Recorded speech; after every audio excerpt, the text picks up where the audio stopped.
What's up, everyone? Alex, Budega NYC. What's good, everybody? Louis Cologne here at Budega NYC.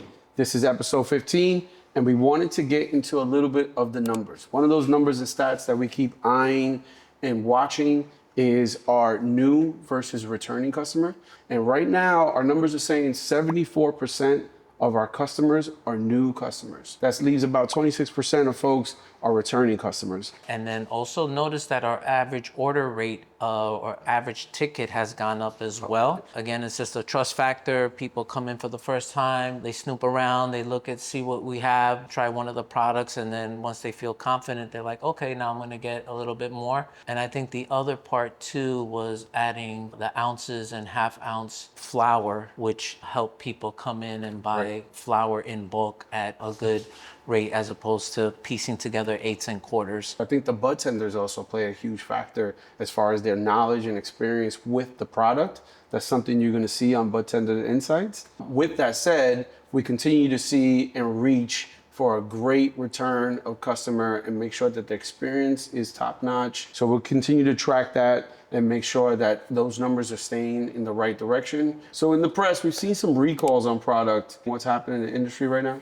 I know a lot of the cannabis enthusiasts and advocates and legacy consumers are highly critical of the recall, kind of pointing the finger as to the direction of where cannabis is going, where it's being controlled by a lot of the big companies and ROs and MSOs. Recalls are not uncommon in the industry. If you look in other states that have been around for almost a decade now, Colorado, California, recalls happen all the time. You know, when you're operating a big cultivation site, a lot of things can affect the plant. Bugs, mites are very common. It can easily happen simply because not the entire site gets tested.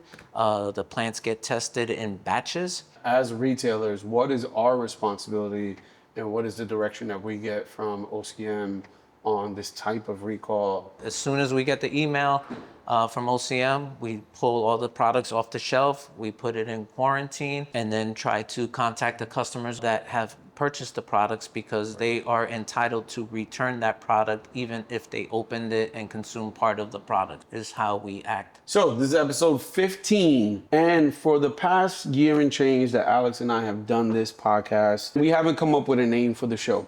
So now we want to go to you, and we have a survey. The survey will be live, and we need a name. And what we're going to do is put a couple of our top 3 or 4 names, throw that survey out.